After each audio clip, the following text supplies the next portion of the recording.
Segala puji bagi Allah, wassalatu wassalamu ala Rasulillah. Salawat dan salam semoga senantiasa tercurahkan untuk utusan Allah, Nabi kita Muhammad alaihi salatu wassalam, untuk keluarga beliau, istri-istri beliau, putra-putri beliau, dan untuk seluruh sahabat Nabi. Semoga Allah meridai kita bersama mereka. Amma ba'd, ahibati fillah, kita nih akan mengkaji tentang rumah tangga yang terkadang dikorbankan gara-gara profesi, gara-gara karir yang hendak diukir, gara-gara pekerjaan. Karena tema kita bersama para dokter dan yang lainnya, Ana jadi ingat dengan curhatan seorang perempuan. Dia menikah dengan seorang dokter. Dia tinggal di Australia.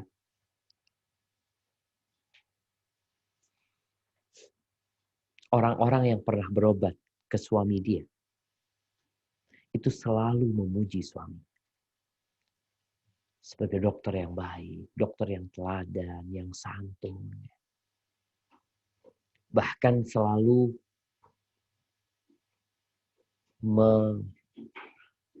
mengingatkan istrinya agar bersyukur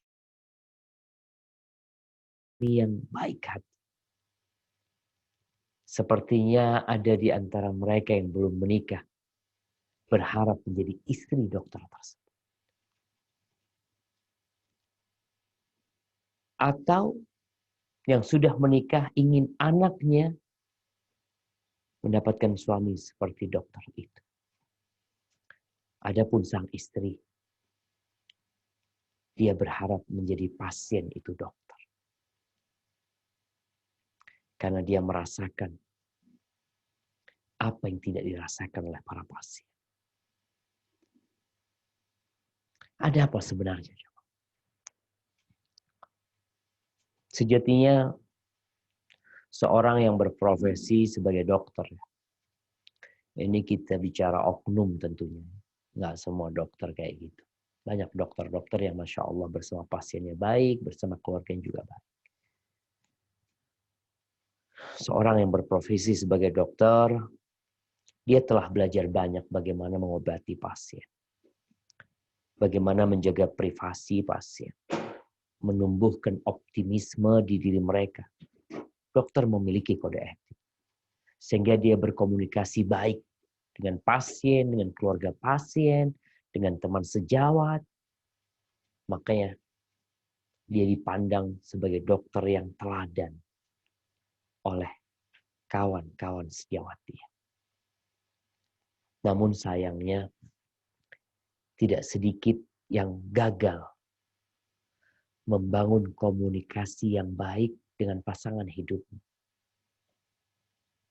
Baik dia laki-laki atau wanita. Sebagian ada yang gagal menjadi suami. Sebagian gagal menjadi istri. Sebagian gagal menjadi bapak. Dan sebagian gagal menjadi ibu. Namun sukses menempuh karir. Tapi sebagian gagal untuk membangun surga di rumah. Ahibati fillah. Entah kenapa mereka sukses, mungkin karena belajar dan bekerja keras untuk meraih cita-cita, untuk mengukir karir. Dalam kehidupan rumah tangga yang menyebabkan sebagian gagal, sebagian tidak mendapatkan kebahagiaan di rumahnya. Iya, dia tetap mempertahankan rumah tangganya. Tapi sejatinya dia sudah aras-arasan dengan kehidupan. Akhirnya dia fokus menjadi mesin pencari uang. Ahibati fillah. Kalau semua sibuk dengan pekerjaannya dan dengan profesinya, Terus kenapa menikah? Untuk apa membangun rumah tangga? Agar tidak disebutkan jomblo, sampai tua tidak menikah? Atau memang pernikahan itu tanpa niat yang baik? Tidak sedikit pemuda-pemudi yang menikah karena sudah berzina. Bukan karena ingin menyempurnakan agama. Bukan karena ingin mencari keridhaan Allah Azza wa Jalla. Bukan karena ingin memperbanyak umatnya Nabi Muhammad SAW. Tapi karena sudah berzina. Ini sebagian orang. Sehingga kita melihat betapa pesatnya praktek aborsi di negeri kita. Karena adanya hubungan-hubungan sebelum nikah yang dimurkai oleh Allah yang mengantarkan kepada pembunuhan untuk janin tersebut. Tapi entahlah. Katanya setiap orang mungkin tahu kenapa dia gagal dalam rumah tangga. Tapi jelas ada sebuah doa. Yang doa ini dinisbatkan kepada Nabi Dawud alaihissalam dan Nabi kita Muhammad alaihissalam. Dalam hadis yang diriwayatkan Imam Tabrani, beliau berdoa, Allahumma inni a'udzubika min jaris su.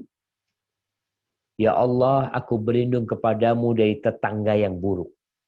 Nempel rumahnya sama kita, atau di depan rumah kita, di belakang rumah kita, menyesakkan dada kita. Tetangga yang buruk, berlindung kepada Allah. Wa min zaujin tushayyibuni qabla al-masyib. Dan aku berlindung kepadamu dari pasangan hidup yang membuat rambutku beruban sebelum waktunya. Rambutnya beruban sebelum waktunya bukan karena pekerjaan, tapi karena pasangan hidup.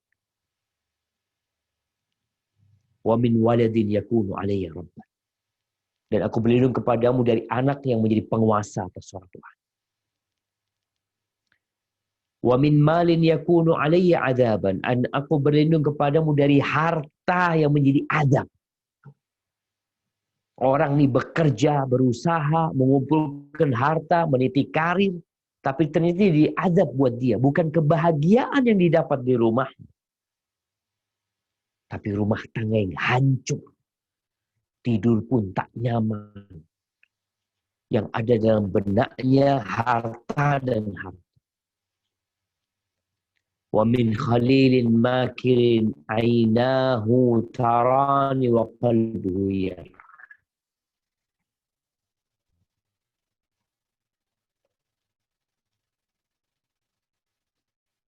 Matanya senantiasa melihatku. Hatinya memperhatikan. Kalau dia melihat kebaikanku, dia kuburkan. Kalau dia Ahibati fillah, semuanya. Baik yang berprofesi sebagai dokter atau tidak, atau apapun kerjaannya. Hendaklah mengevaluasi diri. Introspeksi. Kenapa dulu rumah tangga yang penuh dengan cinta dan kasih sayang? Kenapa dulu taman yang banyak bunga-bunga yang merekah dan segar? Sekarang bunga-bunga itu layu. Bahkan sebagian udah mati. Bahkan taman itu udah kering. Hanya tinggal menanti api yang akan membakar. Kadang-kadang. Ada apa sebenarnya? Kita ini lebih sering menunjuk orang lain. Istri menunjuk suaminya. Suamiku yang kayak gitu. Sang suami mengatakan istriku yang gak pandai menjadi istri. Cobalah nggak perlu saling menyalahkan. Tapi saling mengkoreksi diri.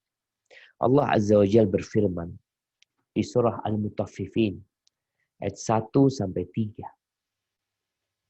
Mungkin bisa dibacakan.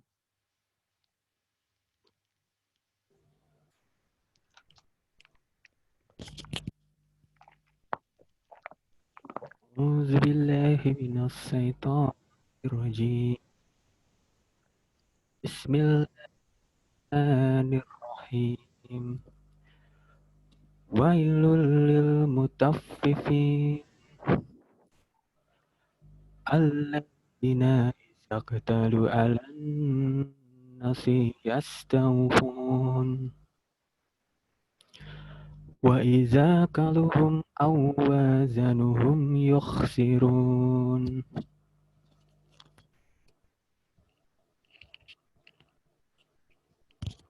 Celakalah bagi orang-orang yang curang dalam menakar dan menimbang, yaitu orang-orang yang apabila menerima takaran dari orang lain, mereka minta dicukupkan. Dan apabila mereka menakar atau menimbang untuk orang lain, mereka mengurangi. Nah, dan ini terjadi dalam kehidupan rumah tangga. Banyak suami yang selalu nuntut sama istrinya, engkau harus seperti ini, engkau harus seperti itu. Tapi dia tidak melaksanakan kewajibannya sendiri. Istri kadang-kala seperti itu. Menuntut suaminya harus A, B, C. Tapi dia sendiri tidak melaksanakan kewajibannya sebagai seorang istri. Ada kecurangan dalam rumah tangga kita. Ada kezaliman. Dan kata Nabi alaihi salatu wasallam, tidaklah dua orang yang saling mencintai kemudian dipisahkan di antara keduanya, melainkan karena dosa yang dilakukan oleh salah satu dari kedua.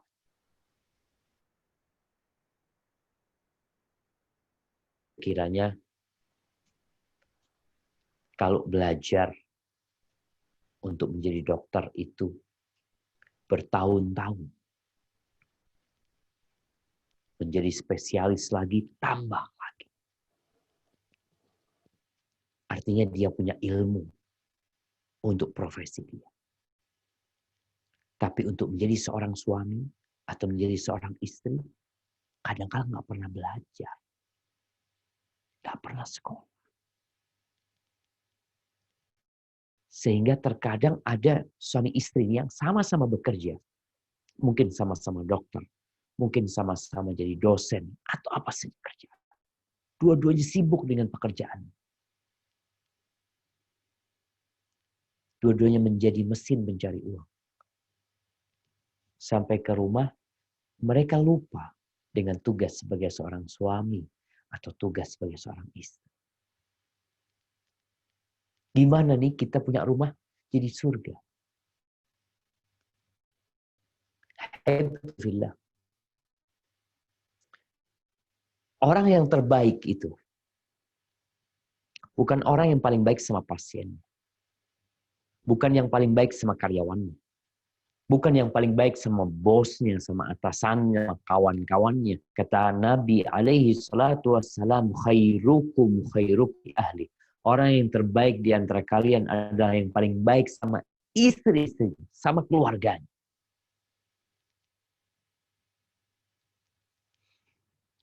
Maka coba kita lihat. Anda ingin menyampaikan kepada para suami, para istri terlebih dahulu. Para istri. Agar engkau lebih tahu apa sih yang diinginkan suami dari istri. Uang? Bukan. Ini secara umum ya. Kalau ada oknum-oknum yang mungkin menginginkan uang dari istrinya disuruh bekerja, cari duit, dia hanya menjadi lintah darat yang menyerap hasil kerja istrinya, ada. Tapi secara umum nggak kayak gitu laki-laki.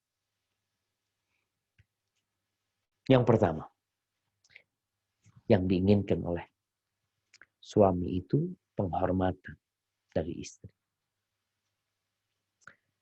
Jadi secara lahir atau sejak lahir, secara fitrahnya, laki-laki itu memang Allah jadikan pemimpin. Kalau dia di tempat kerjanya dihormati,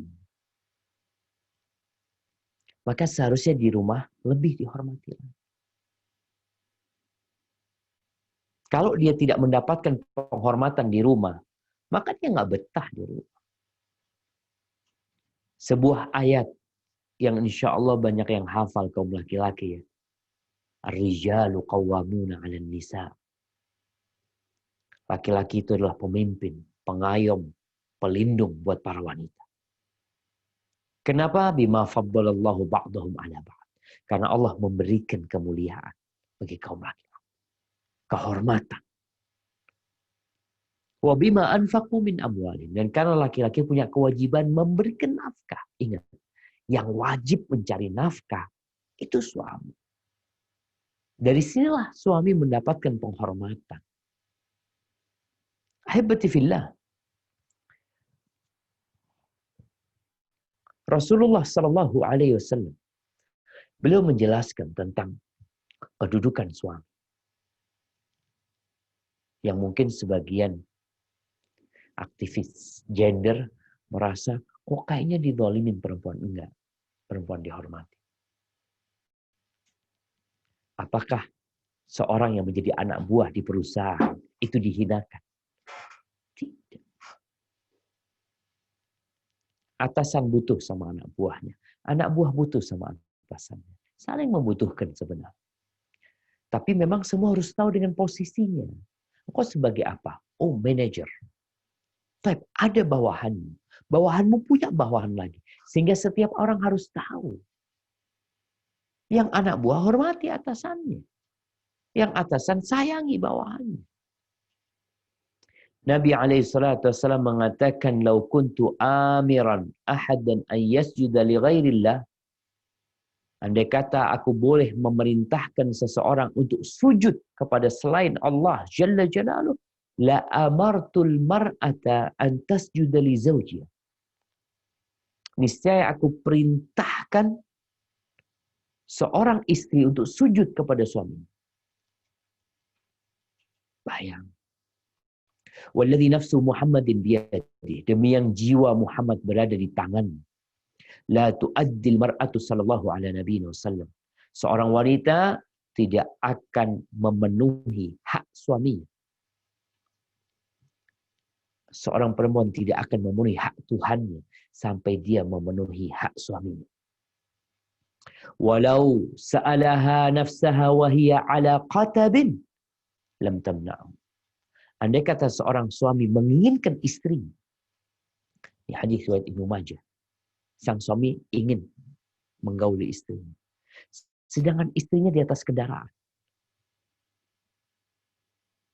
Maka nggak boleh istri menolak. Hormati suami.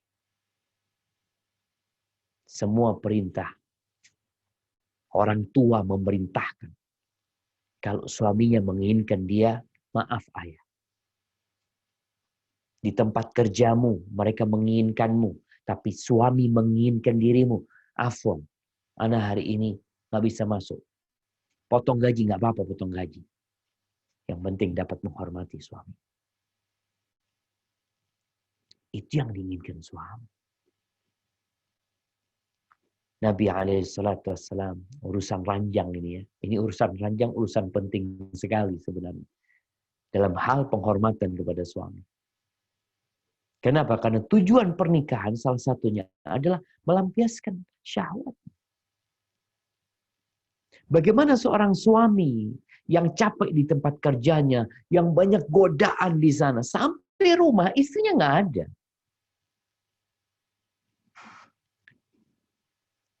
Rasulullah Sallallahu Alaihi Wasallam mengatakan, "Idza rajulu da'a zaujatahu li hajati falta'ti." Apabila seorang suami memanggil istrinya untuk memenuhi hajatnya, hendaklah dia datang. Wa in kanat 'ala tanur, walaupun dia sedang di hadapan tungku, sedang masak dia.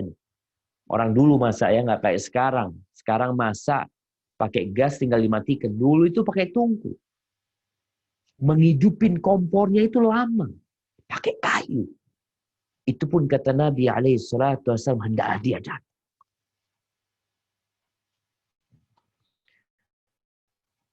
Alhamdulillah. Rasulullah SAW bersabda, Innal mar'ata tuqbilu fi surati syaitanin wa tudbir fi surati syaitan. Sesungguhnya wanita itu datang dalam rupa setan dan pergi dalam rupa setan. Artinya dia menggoda. Perempuan itu menggoda dari depan, dari belakang, Masya Allah. Dia makhluk yang sangat indah sekali. Yang menjadi ujian bagi kaum laki-laki. Ini kadang-kala dokter di tempat kerjanya, di rumah sakit, ini itu. Tergoda dengan pasiennya kadang-kala. Ada yang dia lihat. Terus gimana caranya? Kata Nabi SAW, فَإِذَا أَبْصَرَ أَحَدُكُمْ رَأَةً. Kalau seorang melihat wanita yang membangkitkan syahwatnya, apa yang harus dia lakukan? فَلْيَأْتِ أَهْلًا. Adalah dia pulang, jumpain istrinya. فَإِنَّ ذَلِكَ يَرُدُّ مَا فِي نَفْسِ. Itu akan menghilangkan perasaan tadi syahwat yang membara dalam hati. Akan hilang. Datangin istri. Dalam hadis lain Nabi mengatakan, "Falyati ahla fa inna ma'ahal ladzi mithlu ladzi ma'ah." Yang ada di perempuan itu sama dengan yang ada di istrinya. Gimana kalau dia pulang ke rumahnya, istrinya nggak ada. Yang bukain pintu pembantunya. Karena dua-duanya sibuk. Sehingga kadang-kala hilang di sini. Salah satu tujuan pernikahan itu. Dia mau melampiaskan syahwat. Dulu ada teman dari Sudan yang cerita. Berapa kali ceritanya yang sampaikan agar kita ambil pelajaran. Ada seorang hakim. Ketika dia sedang sidang, pas mulai sidang, yang didatangkan saksi atau terdakwahnya itu seorang wanita yang cantik. Hakim ini ketika melihat itu langsung jarak dari mahkamah ke rumahnya setengah jam. Dia pulang. Dia salurkan syahwatnya kepada istrinya. Dia balik lagi ke mahkamah. Dipanggil lagi. Selesai urusan. Maka ingat seorang istri. Hendaklah engkau patuh. Berikan penghormatan kepada dia. Kalau anak buah dia di rumah sakit. Anak buah dia di kantor. Itu disuruh apa aja nurut. Bagaimana dengan dirimu? Yang kedua, yang diinginkan suami itu penghargaan.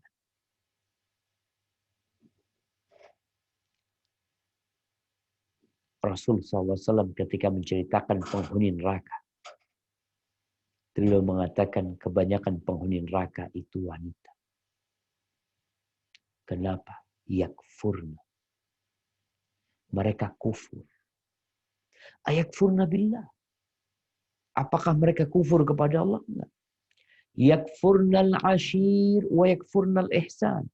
Mereka kufur kepada pasangan hidupnya, kepada suaminya, kufur kepada kebaikan-kebaikannya. Lau ahsanta ila ihdahunna dahr. Kalau engkau berbuat baik kepada perempuan tersebut sepanjang tahun, thumma ra'at minka syai'an, lalu dia melihat satu kesalahan yang dilakukan oleh suami, maka biasanya perempuan yang tidak pandai menghargai akan mengatakan, ma ra'aitu minka khairan qat. Aku tidak pernah melihat kebaikan darimu sedikit. Ucapkan terima kasih kepada suami. Iya, mungkin dia pulang malam. Hargai suami. Bukakan pintu. Jangan tanyakan kepada suami dari mana. Engkau sudah tahu dia dari mana. Kadang-kala istri tanya, kok malam bang? Tunggu dulu.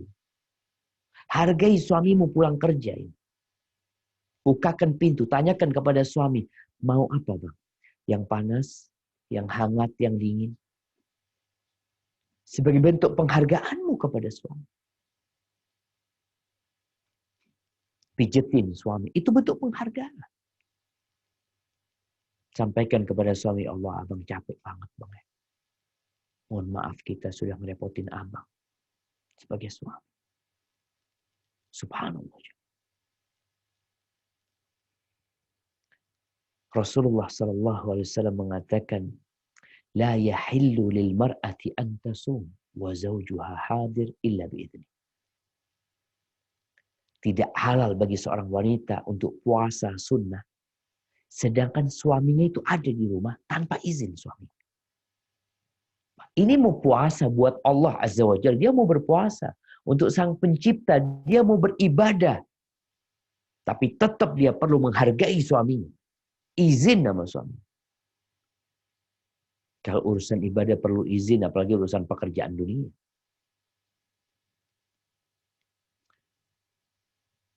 Maka hargai suami. Ya, sebagian suami mungkin yang kerjaannya nggak nyaman, ya. Hari itu dia bawa duit 20.000, 30.000. Ya mungkin kalau yang profesinya dokter ya lain lah. Kadang kalau urusan fulus tidak terlalu dipikirkan. Tapi ada profesi-profesi lain, tolong dihargai. Yang ketiga, suami itu butuh pendampingan.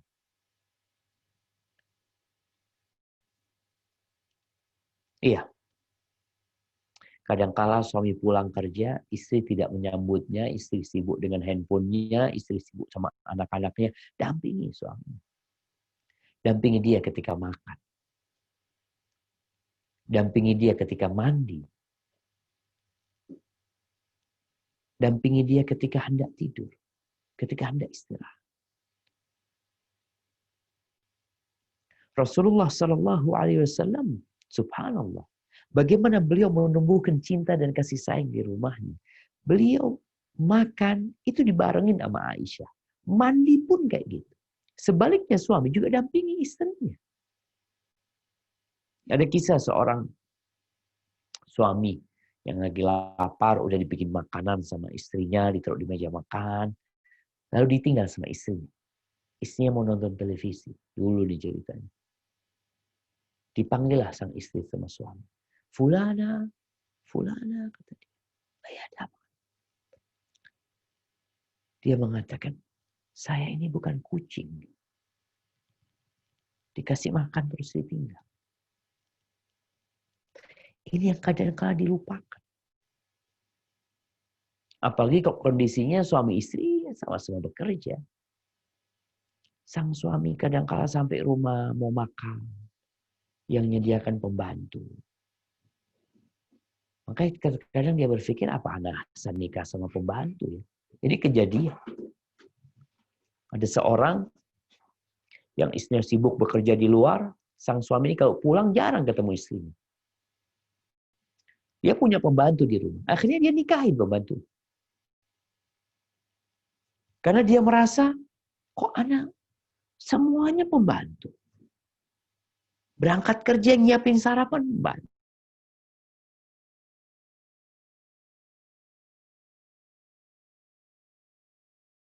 Kamar tidur yang ngerapikan pembantu. Semuanya pembantu.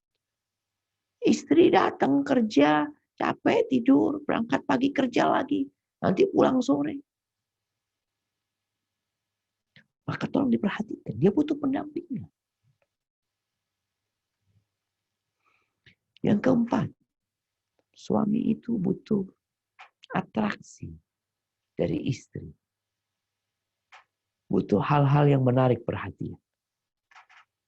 Makanya kata Nabi SAW ketika beliau ditanya, siapakah wanita yang paling baik? Maka jawab beliau, Sallallahu Alaihi Wasallam, allati idza nadarta ilaiha sarratka, yang kalau engkau memandang kepada dia, Masya Allah, dia menyejukkan hatimu. Subhanallah. Kebanyakan perempuan itu tampil cantik kalau keluar rumah. Di rumah biasa-biasa aja. Padahal seharusnya dia tahu diri. Ketika dia keluar rumah, boleh keluar rumah dengan izin suami, tapi tidak bersolek seperti bersoleknya orang jahiliyah. Sedangkan di rumah, bikinlah suamimu itu lupa dengan semua kelelahan dia. Suaminya datang, istri dengan pakaian yang seksi. Dengan rias wajah yang mungkin dia panggil orang salon datang ke rumahnya.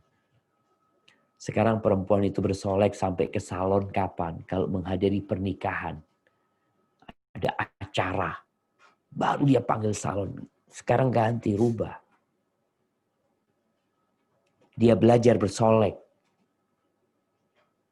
Mungkin selama ini dia nggak sempat ya untuk belajar bersolat karena kesibukan dia. Sekarang belajar, Ustaz nggak punya waktu. Oke, sekarang panggil tukang rias ke rumahnya.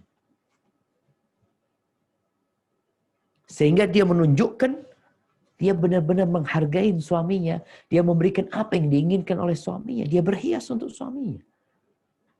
Rumahnya rapi. Hidupkan dupa. Kamarnya seperti kamar pengantin. Setiap hari. Biasanya kamar pengantin itu wangi, rapi. Tapi setelah pengantin lama udah habis. Maka tolong, itu dikembalikan. Artinya kalau engkau niat, bisa. Ada pakaian yang dipakai untuk bekerja, tapi ketika suami datang, ganti baju. Perempuan lebih suka pakai daster ya. Yang bolong-bolong kadang-kala. Yang suami ngelihat, ya Allah, siapa ini di rumah? Sampai ada kejadian jemaah. Cerita kawan di Surabaya. Dia ada suami ini pulang ke rumahnya. Dia melihat dari rumahnya, dia lagi jalan kaki, kelihatan ada perempuan lagi naik becak. Naik becak, cantik banget perempuan. Sambil tersenyum sama dia. Dia lihat siapa perempuan ini. Ternyata bininya dia. Istrinya dia. Karena ada perempuan ketika bersolek berubah jadi cantik sekali. Tapi itu untuk keluar rumah. Sekarang enggak. Untuk di dalam rumah. Yang kelima, yang diinginkan suami dari istri itu suara yang lembut ya. Enggak teriak-teriak. Ada sedikit manja sama suami. Memanggil suami. Sejuk banget gitu. Karena ada istri yang kalau ngomong sama suami, angkat suara. Teriak-teriak. Enggak, suami dulu yang angkat suara. Enggak ada masalah. Suami angkat suara bukan berarti engkau ngangkat suara juga. Emangnya rumah tangga ini mau berantem? Enggak. Lembutkan suaramu. Kalau suami sedang marah, engkau yang melembutkan suara. Anak enggak salah Ustaz. Enggak ada urusan salah benar nih. Urusannya bagaimana rumah tangga ini menjadi surga. Sehingga suami ketika melihat istrinya dalam kondisi suami marah, istrinya Masya Allah berusaha mengadem-ademi suaminya, Masya Allah. Rasulullah SAW pernah bersabda, Ala ukhbirukum binisaikum fil jannah. Kalian mau nggak aku kasih tahu istri-istri kalian di dalam surga? Kayak apa mereka? Qulna bala ya Rasulullah. Tentu kita mau ya Rasulullah. Kullu wadudin walud. Dia adalah perempuan-perempuan yang pengasih. Yang subur, yang banyak anak. Idza ghadibat au usi'a ilaiha au ghadiba zawjuha. Kalau dia sedang marah atau suaminya menyakiti istrinya atau suaminya marah kepada dia, qalat, maka perempuan ini akan berkata, dia meletakkan tangannya di tangan suaminya sambil berkata, hadihi yadi fi yadik, ini tanganku di atas tanganmu. La aktahilu bi ghamdin hatta tarda. Aku tidak akan memejamkan matamu sampai engkau ridha. Subhanallah. Itu yang diinginkan oleh suami. Datang minta maaf. Aku bertobat kepada Allah atas kesalahanku. Walaupun yang salah suami. Ini manajemen konflik dalam rumah tangga. Agar nggak kebakaran. Kalau tahu ada api di sana, jangan dilemparin bensin. Lemparin air. Kadang-kala istri nggak terima. Yang keenam, suami butuh dukungan dan motivasi. Ya, motivasilah suami dalam berbakti kepada orang tuanya, berbuat baik kepada kerabatnya, dalam menuntut ilmu, mungkin dalam pekerjaan dia. Kalau kita lihat bagaimana istri Nabi itu memotivasi Nabi, mendukung Nabi seperti Khadijah radhiyallahu taala anha. Sampai-sampai Nabi itu punya istri 9, gak tergantikan itu Khadijah. Udah meninggal Khadijah. Tapi beliau tetap berbuat baik sama Khadijah. Mengingatnya. Berbagi kepada kawan-kawannya. Kenapa? Karena Khadijah ini yang full mendukung Nabi SAW. Materi, imateri. Makanya ketika Aisyah mengatakan seakan-akan tidak ada perempuan kecuali Khadijah. Khadijah lagi, Khadijah lagi. Aisyah itu sampai cemburu kepada Khadijah. Padahal Aisyah nggak pernah berjumpa sama Khadijah. Seperti itu ketika istri full mendukung dan memotivasi suami. Maka suami akan setia dan akan menjaga. Yang ketujuh, menjaga kehormatan diri. Seorang perempuan jangan bergaul dengan yang bukan mahramnya kecuali ketika ada perlu, selesai. Jangan memasukkan ke rumahnya laki-laki yang tidak disukai sama suami. Tundukkan pandangan. Ketika ngobrol sama laki-laki lain yang tegas. Sama suami lemah lembut. Suami akan melihat ini istriku, Masya Allah. Kemudian yang kedelapan, mendidik dan merawat anak-anak serta mengerjakan urusan rumah tangga. Itu yang diinginkan suami. Bukan anak-anak dididik sama babysitter. Istri nggak ngurusin, sibuk dengan handphonenya, sibuk dengan pekerjaannya.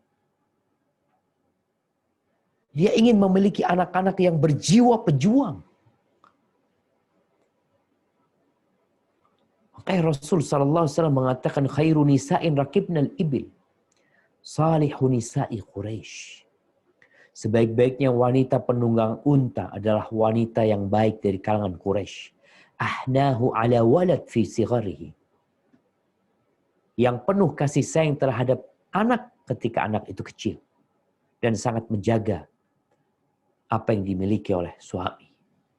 Menghargai suaminya, menjaga milik suaminya. Maka tolong didik anak-anak. Suami itu senang pulang rumah, pulang dari kerja, ngelihat istrinya sedang ngajarin anaknya baca Quran. Sedang ngajarin anaknya masak. Ngajarin anaknya cuci-cuci. Ngajarin anaknya nyapu, bersih-bersih. Tahu-tahu anaknya udah hafal Quran. Alhamdulillah anak kita udah hafal juz amma. Coba setoran sama ayah. Masya Allah. Kemudian yang terakhir, suami ingin ada cinta di rumahnya. Walaupun mungkin engkau ya kurang suka sama suami. Tapi ungkapkan bahwa engkau mencintainya. Dan didik anak-anak untuk mencintai bapaknya. Menghormati, menghargai bapaknya. Tumbuhkan itu di diri anak-anak. Ketika bapak pulang malam, sampaikan kepada anak-anak, ya bapak gak punya waktu nak.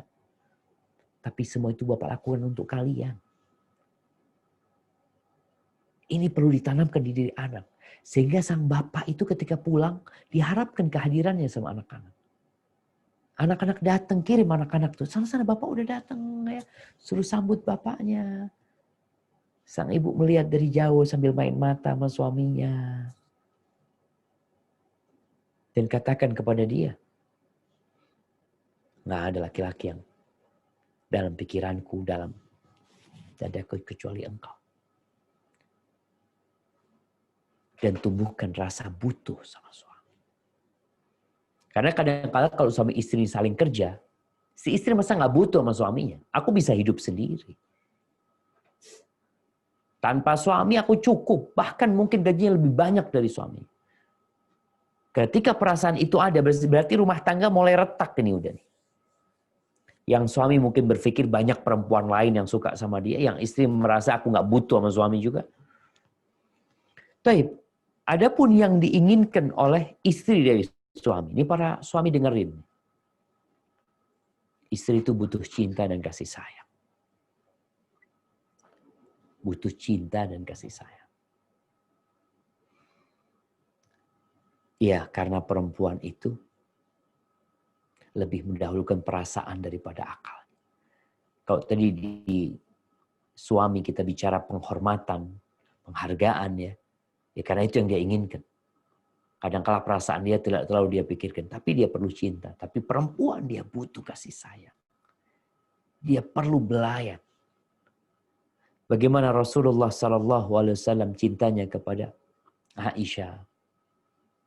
Beliau kadang-kala berangkat ke masjid, sebelum berangkat dia kecup istrinya. Dia tunjukkan cinta. Maka suami ketika mau berangkat kerja, kecup istrimu. Rasulullah SAW mau ke masjid mencium istrinya. Beliau ditanya, siapa orang yang paling kau cintai? Aisyah. Beliau sebutkan hal itu. Maka jangan sampai suami ini hubungan sama istrinya sekedar hubungan kayak hubungan bos sama anak buah. Jangan. Yang kedua, istri perlu penghargaan. Ya. Dia bekerja 24 jam di rumah. Kita bicara nih istri yang kerja di rumah ya. Kadang-kala ada istri yang kerja di luar itu tetap butuh penghargaan. Tapi ada istri yang 24 jam di rumah. Dia capek, dia lelah. Pernahkah engkau ucapkan kepada dia ketika menyuguhkan makanan kepadamu syukran? Jazakillah khair. Di kantor kalau anak buahnya ngantarkan surat. Kalau ada CS mungkin ngantarkan makanan yang bersihkan ruangannya. Dia katakan makasih, jazakumullah khairan. Kalau dia makan di warung dia ucapkan jazakumullah khairan. Terima kasih, syukran.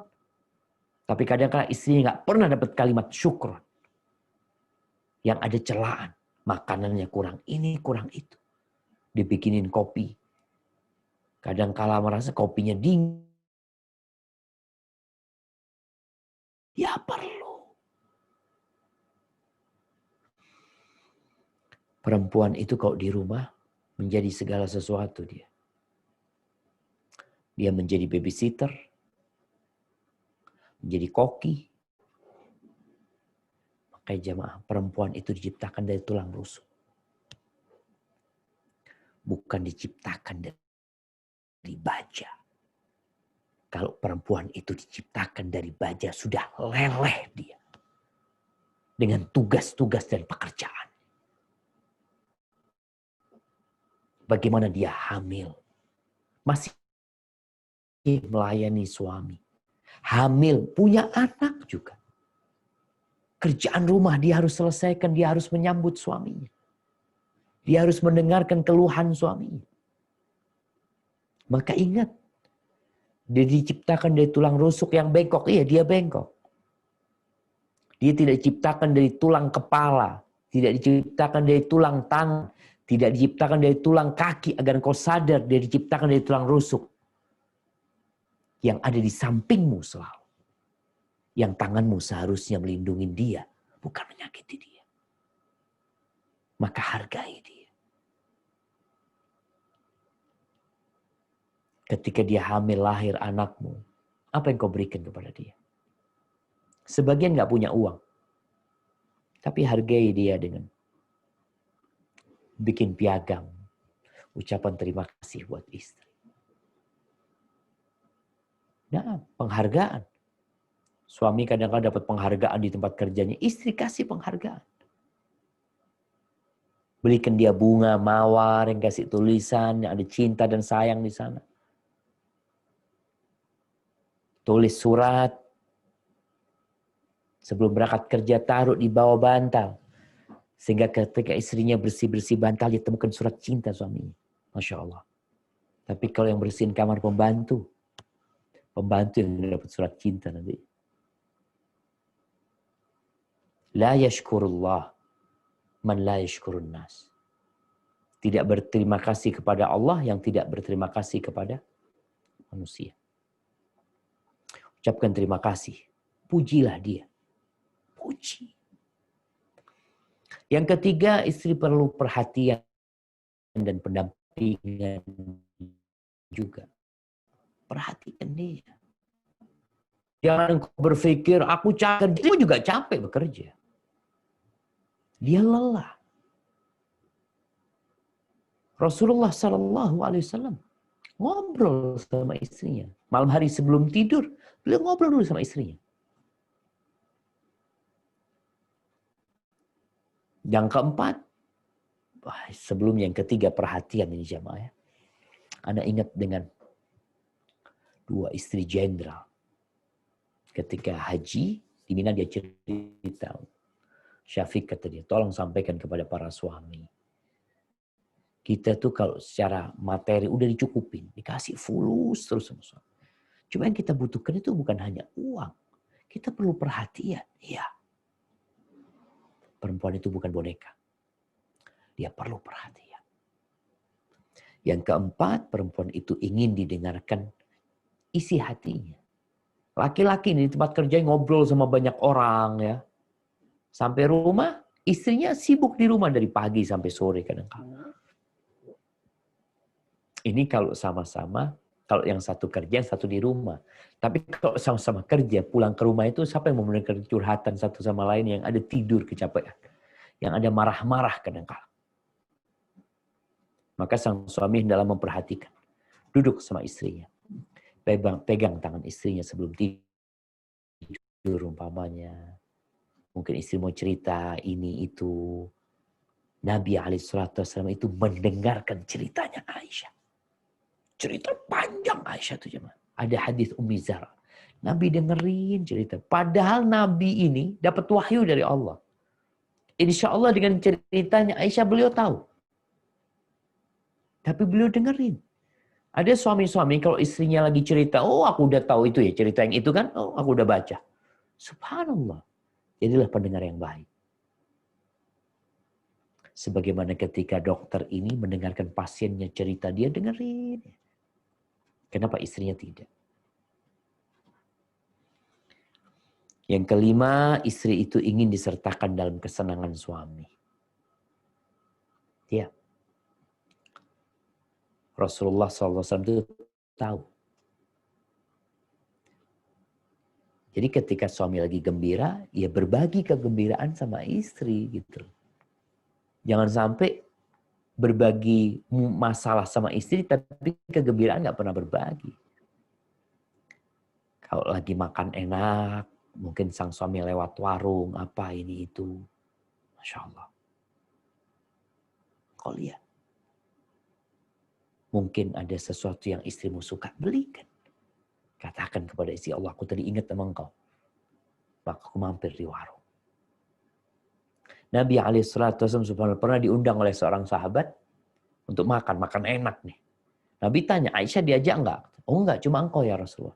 Kata Nabi, enggak kalau gitu. Nabi menolak undangan tersebut. Datang lagi orang itu, Aisyah diundang juga? Enggak.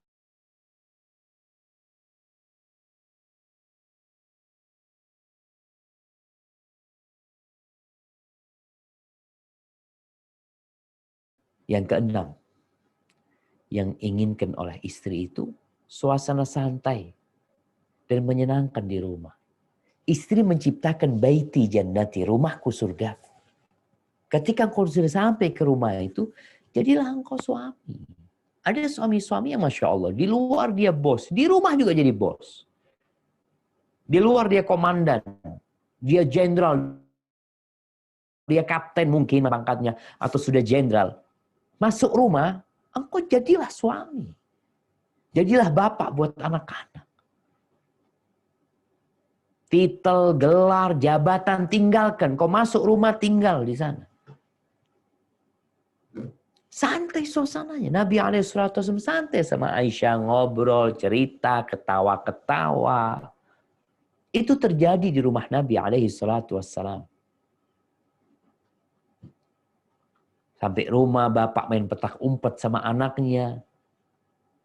Itu diinginkan. Istri kalau melihat bapak main sama anaknya.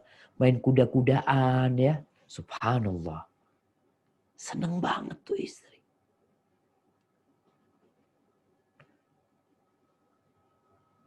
Ketika ditanya.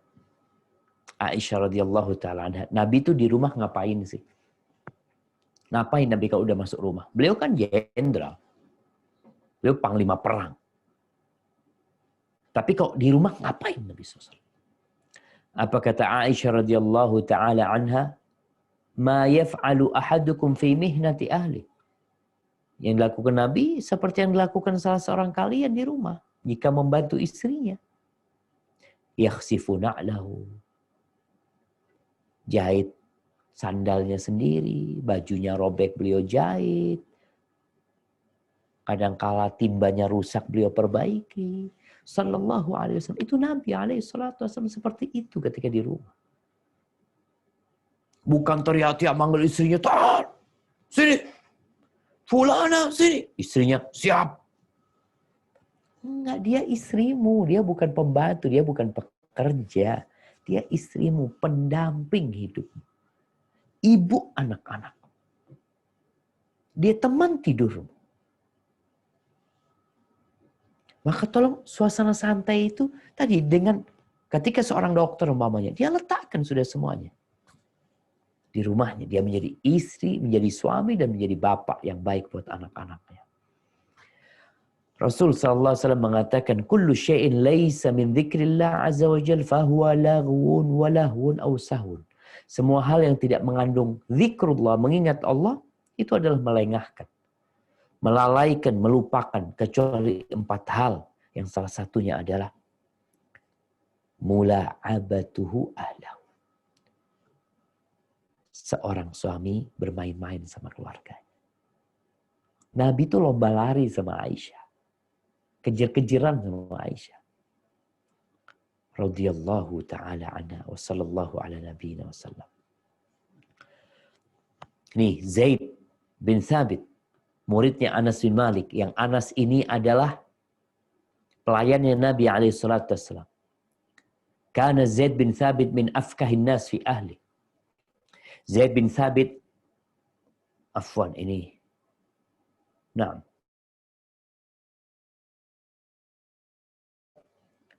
Maaf, bukan Zaid muridnya Anas. Ini Zaid bin Thabit radhiyallahu anhu.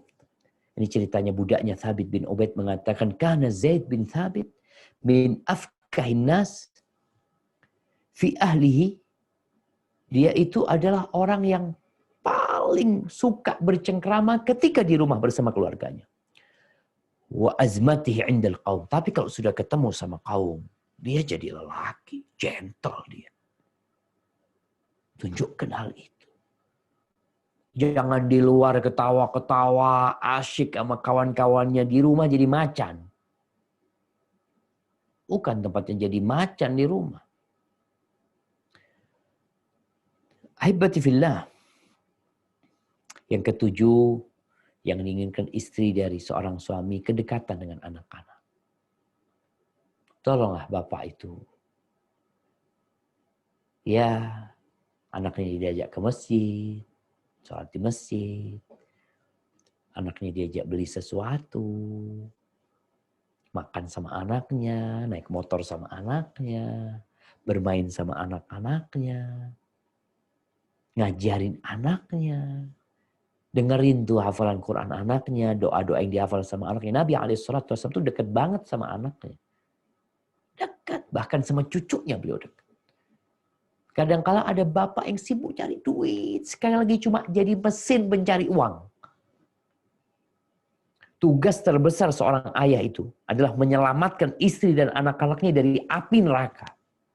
Bukan cuma cari duit. Maka subhanallah. Ada yang mengatakan anak ini dapat dari orang tuanya cuma fulus, dari ibunya cuma air susu, pendidikan nggak dapat. Akhirnya dia sibuk cari kawan-kawan di luar. Tolong dekat. Jadikan mereka kawan. Yang kedelapan, perempuan itu ingin dimaklumi kekurangannya dan dimaafkan. Ini buat para suami. Perempuan itu diciptakan dari tulang rusuk yang bengkok. Bukan untuk diluruskan. Engkau luruskan, patah. Terus gimana? Wastamti'u fihinnal iwad. Kata Nabi, bersabar engkau. Bersenang-senanglah dengan kondisi engkau tahu ada kebengkokan di diri dia. Suami yang harus paham gitu. Sabar. Ya, kalau dia punya banyak kesalahan, kata Nabi SAW, la yafraq mu'minun mu'minah. Jangan sampai seorang yang beriman itu membenci istrinya yang beriman. In kariha minha khuluqan radhiya minha akhar. Kalau ada perilaku istrinya yang tidak dia sukai, bukankah ada yang lain yang dia sukai? Kenapa kau nikahin dia? Pasti ada kelebihan tuh perempuan. Maka lihatlah kepada kelebihannya. Maklumi kesalahan dia. Nabi SAW memaklumin istri-istrinya. Kadangkala Aisyah angkat suara. Kadangkala ada yang bantah istrinya. Tapi dimaklumi sama Nabi SAW. Ahibati fillah. Kemudian yang terakhir, yang ke-9 nih, suami itu, istri itu ingin suami yang dermawan, jangan pelit engkau. Jangan bakhil. Kalau engkau punya kelebihan harta, yang engkau berikan kepada istrimu itu sedekah. Asalkan kau berharap pahala dari Allah SWT.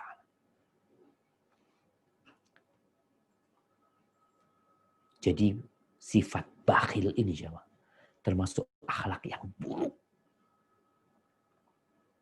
Sedangkan suami dipilih itu adalah yang agamanya baik, akhlaknya mulia. Rasul SAW mengatakan, la yajtami'u asyuhu wal iman fi qalbi abdin abadan. Nggak pernah berkumpul tuh sifat kikir dan iman di dalam hati hamba selama-lamanya. Maka para suami, mau dibuat apa tuh duit? Dikumpulin, ditumpuk ya. Liyunfiq dzu sa'atin min sa'ati. Kata Allah, orang yang punya keluasan rezeki, berikan nafkah kepada istrimu sesuai dengan keluasan. Yang memang rezekinya terbatas, ya udah. Sesuai dengan rezeki yang dia miliki. Istri itu benci sama perempuannya, sama laki-laki yang bakhil, yang pelit. Hadza wallahu a'lam bissawab. Itu jamaah mungkin yang bisa saya sampaikan. Jadi intinya suami istri harus saling memahami. Ingat, hunna libasul lakum wa antum libasul lahum. Perempuan-perempuan itu pakaian buat kalian dan kalian pakaian buat mereka. Kalau kita tidak memperbaiki diri kita, mungkin engkau berpikir, enggak lah, anak udah gak cocok sama istri, yang cari yang lainnya. Ya ganti istri, tapi dia tidak merubah sifatnya. Mungkin sang istri gak akan suka sama dia juga. Ada perempuan yang cerai berulang kali. Ada laki-laki yang cerai berulang kali. Siapa yang kau salahkan? Pasangan hidupmu? Atau engkau sendiri? Hadza wallahu a'lam bishawab. Mungkin kita masuk ke sesi tanya jawab. Anda kembalikan ke pembawa acara. Tafadhal. Jazakumullah khair.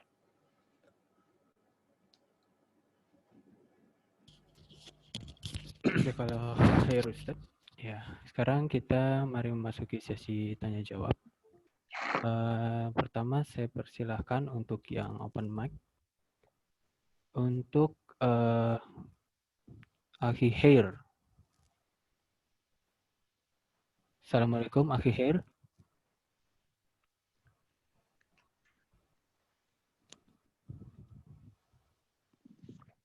Oke, Akhi Khair tidak ada jawaban.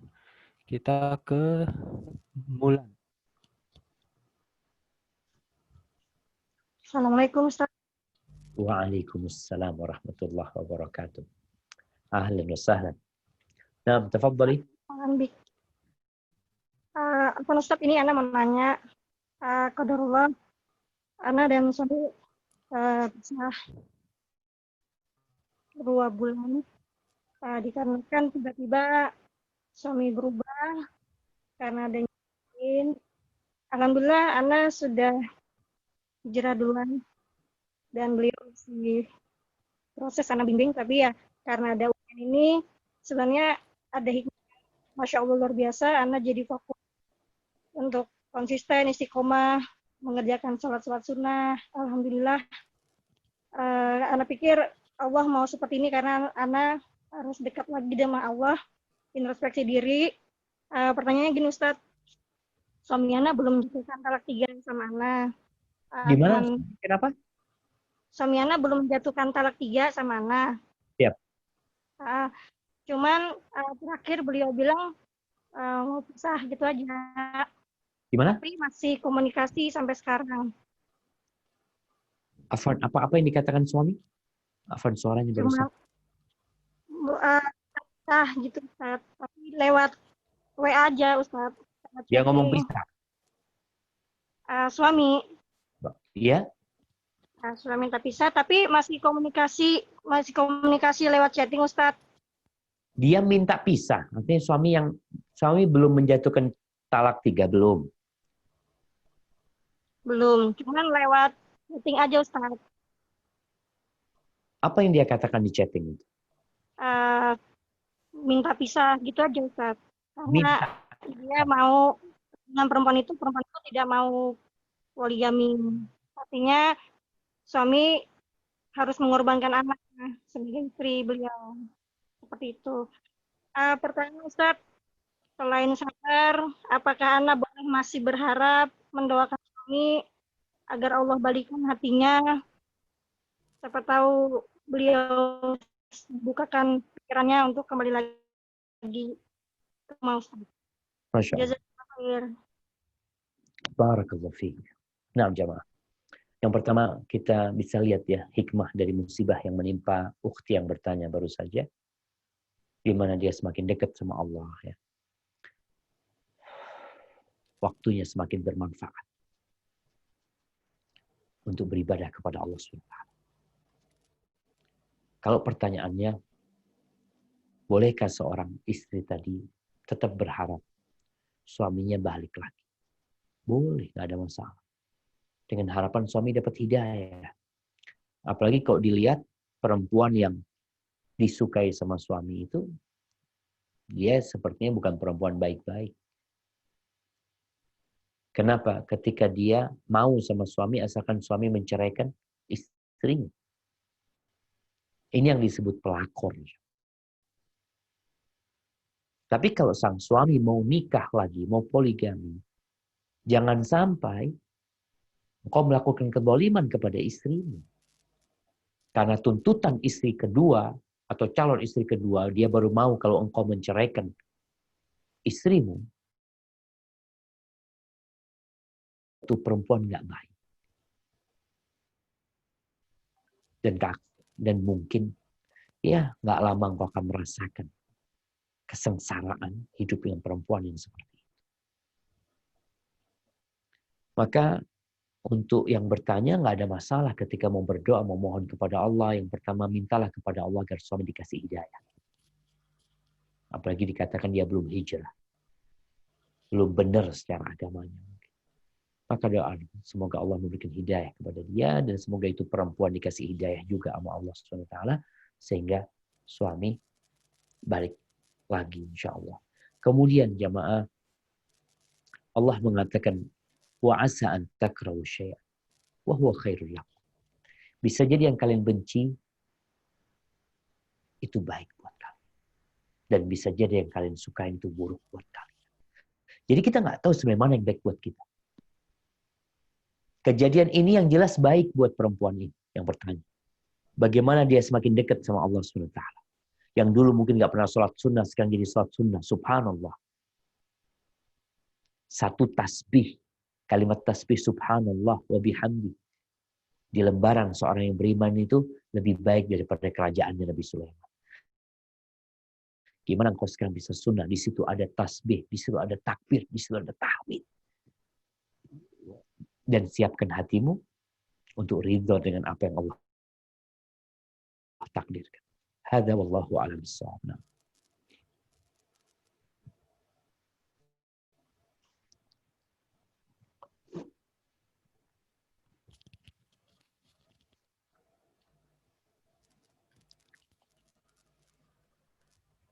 Ya, jazakallahu khair, Ustaz. Sekarang kita menuju penanya yang ada di kolom chat. Ya. Assalamualaikum Ustaz, izin bertanya. Suami menikahi saya sah secara siri, Ustaz. Sudah 2 tahun pernikahan.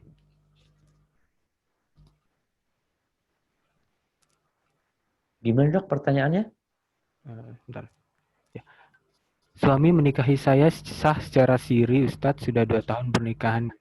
Dan saat ini istri pertama mengetahui dan tidak terima kalau suaminya sudah menikah lagi secara diam-diam. Dan menyuruh suami menceraikan saya. Dan saat ini suami meminta waktu untuk menghubungi saya. Apa yang harus saya lakukan, Ustadz? Apakah saya salah jika saya tidak ingin berpisah dan ingin mempertahankan rumah tangga saya? Mohon nasihatnya, Ustadz. Barakallahu fiik. Iya jemaah. Seorang yang menikah lebih dari satu, maka dia harus siap menghadapi konflik. Harus siap. Ada suami-suami yang tidak siap.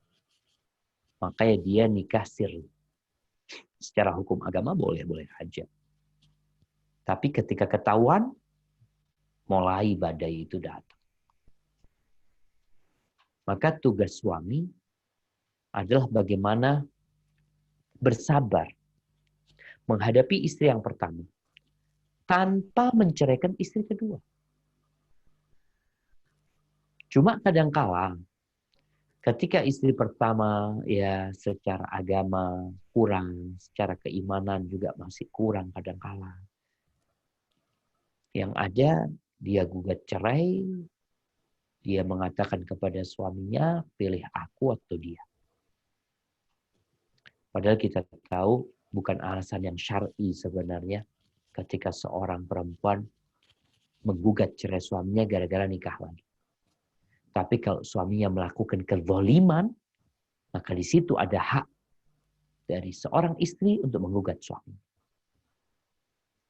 Maka untuk penanya kalau dikatakan bolehlah mempertahankan, boleh, nggak ada masalah. Cuma yang jadi masalah siap nggak tuh suami? Ada suami yang nggak siap itu. Maka dia menikah siri sehingga ketika ketahuan mungkin dengan mudah dia lepas itu. Oh udahlah males lah daripada ribut-ribut. Mungkin dia nanti berpikir akan nikah lagi dengan perempuan lain. Sembunyi-sembunyi lagi. Ketahuan lagi, selamat tinggal. Ini menunjukkan dia laki-laki yang belum siap untuk poligami sebenarnya. Maka buat sang penanya, cobalah memohon sama Allah yang terbaik. Sampaikan kepada suami juga, coba dia istikharah minta sama Allah SWT. Karena kadang-kala yang menurut dia itu buruk, bisa jadi itu baik. Dan anti pun harus, ya ketika anti siap menerima dia sebagai suami anti, dan anti juga sudah tahu dia nikah siri, dan keluarganya nggak tahu, kalau ketahuan akan beresiko seperti ini, maka anti hadapi. Dan mempertahankan rumah tangga, dianjurkan ya, karena perceraian itu salah satu perbuatan yang paling disukai oleh iblis. Sehingga tatkala bisa mempertahankan rumah tangga, maka itu lebih baik. Hadza wallahu a'lam bissawab. Jazakallah khair, Ustaz. Ya, mari kita ke sesi pertanyaan berikutnya dengan open mic kepada Akhi Fauzan. Kami persilahkan. Assalamualaikum, Akhi Fauzan. Waalaikumsalam. Assalamualaikum Ustaz. Waalaikumsalam warahmatullahi wabarakatuh. Ahlan wa sahlan. Naam, tafadhal. Ya Ustaz, mau bertanya. Saya ini kan sudah menikah dengan seorang dokter kandungan Ustaz. Selama kurang lebih 25 tahun Ustaz. Masya Allah, barakallah. Dulu awal-awal pernikahan kita masih ya bisa dibilang setara. Tapi setelah istri saya ini menjadi seorang dokter kandungan, kenapa dia jadi berubah dan lebih dominan di keluarga Ustadz? Awalnya kita sudah memiliki perjanjian bahwa istri saya ini saya perbolehkan sekolah karena memang lebih berpeluang untuk mendapatkan yang lebih Ustadz daripada saya yang cuma pegawai negeri biasa. Tapi lama-kelamaan kenapa istri saya menjadi lebih dominan, bahkan dominan di keluarga besar Ustadz, termasuk ke kakak ipar, adik ipar, ke kakaknya sendiri, ke adiknya sendiri, dan bahkan ke anak saya sendiri. Istri saya sangat dominan dan hampir selalu mengatur semuanya kehidupan anak saya dan keluarga saya. Nah, mohon nasihatnya Ustadz, bagaimana saya harus menasihati istri saya, karena setiap saya menasihati, pasti selalu dibalas dengan kata-kata yang agak tidak mengenakan. Begitu Ustadz, terima kasih. Masya Allah. Hebati fillah. Nah, jadi ingat, jangan sampai profesi ini menghancurkan rumah tangga kita. Dan sejatinya, seorang istri yang bekerja itu dengan izin suami. Ini yang harus dipahami. Jadi kalau suami mengatakan kepada istrinya, engkau resign. Wajib taat sama suami. Engkau nggak usah bekerja di luar. Aku ingin kau di rumah. Wajib taat sama suami. Innama huwa jannatuki au naruki. Kata Nabi SAW, suamimu itu surgamu atau nerakamu. Jadi istri yang soleha, walaupun dia lebih kaya dari suaminya, walaupun dia lebih sukses dari suaminya, dia tetap akan mendudukkan suaminya sebagai raja. Dia adalah permaisuri untuk suaminya, yang nurut dan patuh sama suami. Jadi yang menyebabkan orang itu merasa besar kadang-kala masalah fulus. Kalau dikatakan dia lebih dominan karena mungkin dia yang bayar listrik, dia yang melakukan ini, itu, dia yang belikan ini dan itu, sehingga dia memiliki perintah dalam rumah tersebut. Maka bagaimana sekarang memperbaiki istri?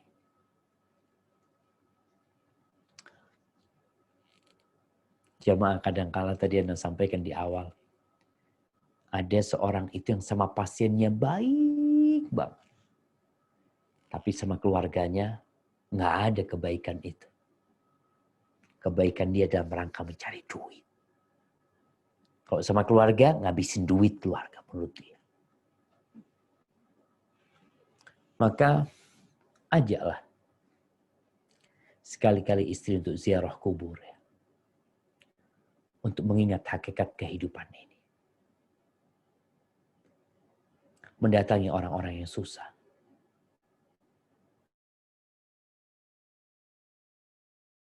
Oh, dunia bukan segala-galanya. Semua akan ditinggalkan.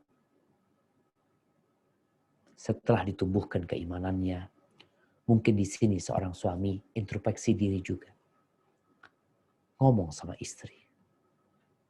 Aku menjadi suami ini menurutmu, apa kekuranganku yang bisa aku perbaiki? Sebelum ngasih nasihat istri. Jadi kadang-kala tadi kan disebutkan istri kalau dikasih nasihat nggak enak ngomongnya. Karena dia lupa dengan posisi dia. Dia merasa kalau tadi dominan mungkin dia merasa sebagai presiden di rumah. Dia yang mengatur segala-galanya. Intervensi kepada rumah tangga anaknya kadang-kala. Harus nurut sama dia, kalau nggak dikasih duit nanti. Macam-macam, urusannya fulus. Maka antum ngobrol sama istri untuk meminta masukan dari dia. Sehingga antum mengetahui apa sih kekurangan Anda di mata istri.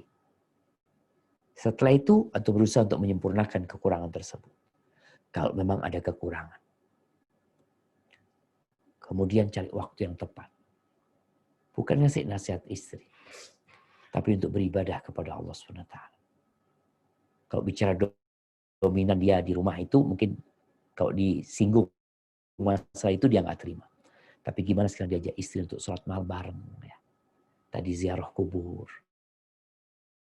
Ngaji bareng. Soalnya kalau dengar nasihat dari antum, dia nggak terima. Jadi perlu orang lain kadang-kadang yang memberikan nasihat. Dan ingat, antum harus tetap menjadi pemimpin di rumah. Dan buat para suami, walaupun istrinya itu kaya, punya penghasilan, tetap suami wajib memberikan nafkah kepada istri.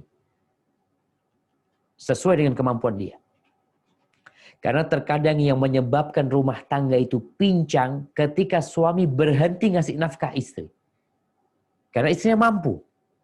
Yang akhirnya di situ menimbulkan kepincangan dalam kepemimpinan karena istri merasa, oh dia nggak butuh sama suaminya. Dia bisa cari fulus sendiri. Dan mungkin dia juga berpikir suaminya yang butuh sama dia. Ini berbahaya. Maka sang suami, bagaimanapun kondisinya, hendaklah dia tetap memberikan nafkah kepada istri sesuai dengan kemampuannya. Sambil terus didoakan istrinya. Karena sekarang yang terdampak dengan posisi istri dari sisi karir yang begitu bagusnya, uang yang banyak, semuanya ipar-iparnya, antum sendiri, anak sendiri, terdampak. Kesian akhirnya. Rumah tangga yang diinginkan jadi surga. Artinya orang itu kan ingin kalau masuk rumah kayak di surga lah. Tapi kadang-kala kalau bunya, aduh, nggak nyaman udah. Hada wallahu a'lam bishawab.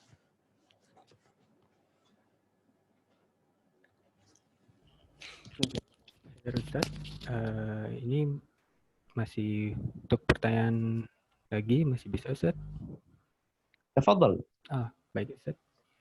Mungkin pertanyaan berikutnya dari kolom chat.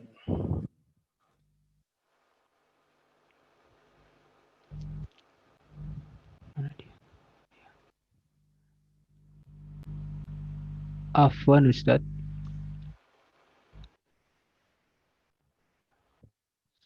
Ana Sri. Nah. Afwan. Zolim. Sekarang Ana baru menyebut Isal ingin minta maaf kepada istri. Maaf langsung. Dan sekarang Ana hanya merubah sikap yang lebih minta maaf yang berubah sikap yang lebih baik padanya. Malah yang apakah kita tidak dituntut di hari kiamat kelak terhadap kezaliman pernah kita perbuat kepada istri. Amin. Iya. Kelak akan ada persidangan. Orang-orang yang pernah kita sakiti, yang pernah kita zalimi, dia akan menuntut kita di hadapan Allah Azza wa Jalla kalau dia tidak memaafkan kita. Jangan sampai yang menjadi lawan kita di padang mahsyar nanti istri kita. Atau para istri jangan sampai suaminya yang menuntut istrinya di hadapan Allah Azza wa Jalla.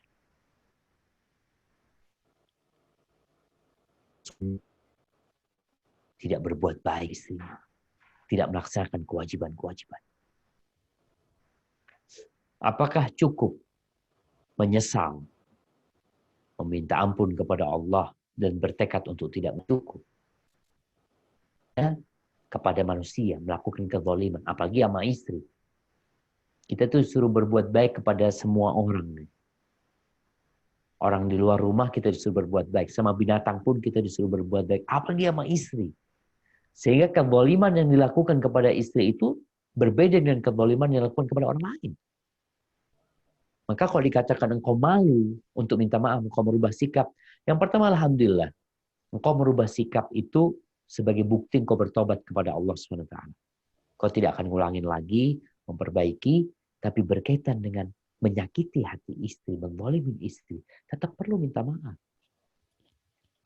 Kalau istri sudah memaafkan, aman. Tapi kalau istri nggak memaafkan, dia tetap menyimpan hal itu dan dia akan menuntut di hadapan Allah, maka tuntutan itu akan terjadi. Maka minta maaf sama istri. فَلْيَتَحَلَّلْ مِنْهُ الْيَوْمِ. Hendaklah minta dihalalkan, kata Nabi SAW. Sebelum nanti di hari kebangkitan, nggak bisa lagi kau minta maaf. Duit nggak berguna lagi pada waktu itu. Sekarang bermanfaat. Kalau engkau malu untuk ngomong, maka nulis surat sama istri. Ada yang canggung ngomong sama istri minta maaf, ya engkau tulis surat. Pakai tanganmu engkau tulis surat, dibaca berulang kali, udah siap. Kirimkan kepada istri via pos. Sambil dikasih hadiah di dalam sana. Kirimkan, tahu-tahu datang ke rumah. Oh, dari siapa? Wallahu a'lam. Coba kasihkan kepada istri. Insya Allah dengan cara seperti itu, dia akan menerima maafmu dan akan memberikan maaf. Hadza wallahu a'lam bishawab.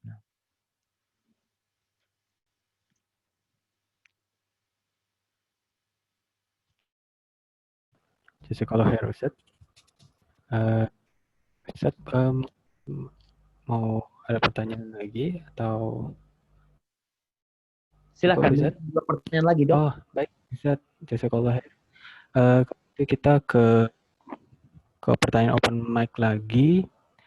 Saya persilahkan kepada Akhi Hazar ya untuk memberikan pertanyaannya. Tafadhol, Akhi.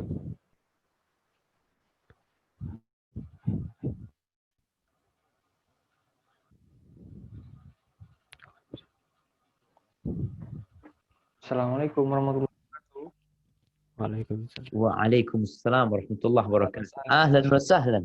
Barakallahu fiik. Gimana kabarnya Ustaz? Sudah lama tidak berjumpa. Iya. Tafadhal Hazar. Mana kok nggak ada videonya? Pakai video Ustaz.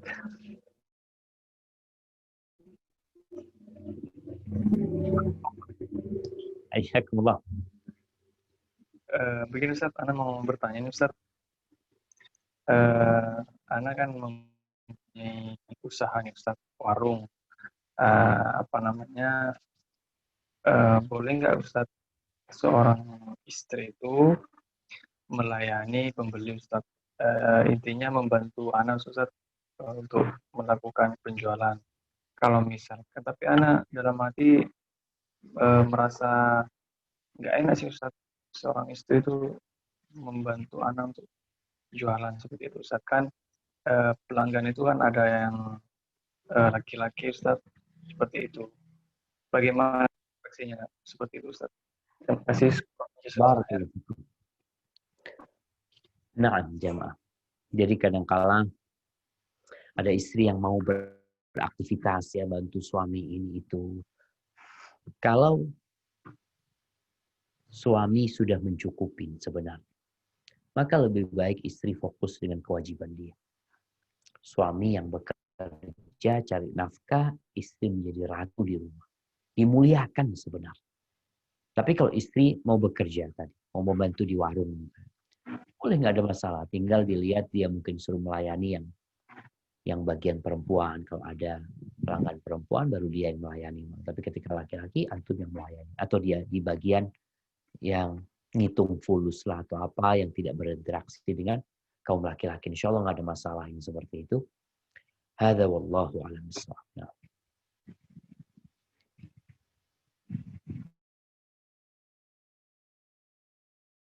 Ya. Ini waktu sudah menunjukkan 9:10. Mungkin bisa kita akhir aja untuk kajian malam ini, Ustaz. Siap. Barakallahu fikum. Sebelum ditutup jamaah, Ana ingin menyampaikan kepada semua bahwa tujuan kita hidup di muka bumi ini adalah beribadah kepada Allah SWT. Wa ma khalaqtul jinna wal insa illa liya'budun. Dan tujuan kita menikah, membangun rumah tangga adalah dalam rangka menyempurnakan ibadah kita kepada Allah SWT. Maka suami istri ini apabila benar-benar ingin mendapatkan kebahagiaan di dunia dan di akhirat, yang pertama harus dilakukan adalah menyamakan visi dan misi. Mau kemana sekarang dibawa? Kalau sang istri memikirkan dunia saja, sang suami memikirkan dunia saja, biasanya klop tuh jalan. Ya dunia yang akan didapatkan.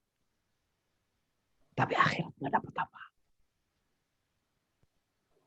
Tapi ketika satu mau mikirkan dunia, yang satu ingin akhirat. Ini kita bicara visi dan misi kita. Bukan berarti kita berpikir hidup miskin, sengsara, karena ingin akhirat yang hidupnya yang nggak boleh punya mobil. Enggak, sama. Kita bicara ambisi yang ada dalam dada kita. Harus disamakan sama istri. Duduk bersama. Mau dibawa kemana rumah tangga kita? Mau dibawa ke surga? Anak-anak mau dibawa ke surga? Atau mau dibawa untuk urusan dunia yang mengantarkan kita akan neraka nanti?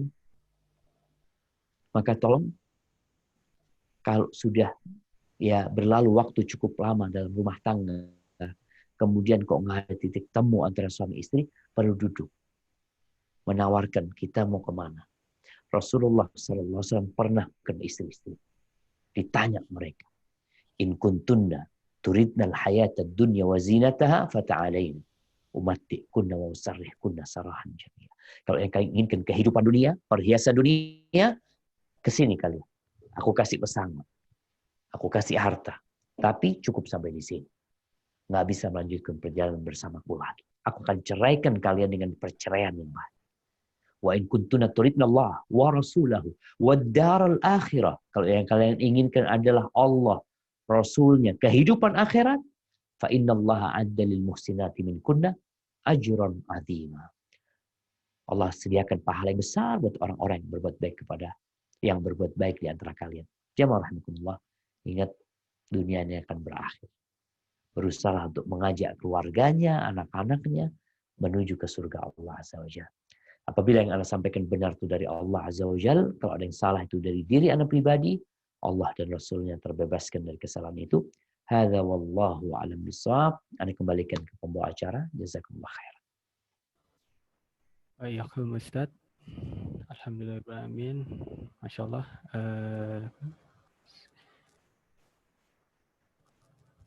Sekian dari kajian online kita pada hari ini. Semoga dapat senantiasa bermanfaat bagi kita dan tentunya keutuhan bahtera rumah tangga kita semua. Dan semoga semangat ibadah dan dakwah kita tidak pernah luntur dan terus berkembang. Amin. Mari kita tutup kajian online pada hari ini dengan doa kafaratul majelis. Subhanakallahumma wa bihamdika asyhadu an la ilaha illa anta astaghfiruka wa atubu ilaik. Kami ucapkan terima kasih jazakumullah khair kepada Ustadz dan semua peserta yang telah hadir. Assalamualaikum warahmatullahi wabarakatuh.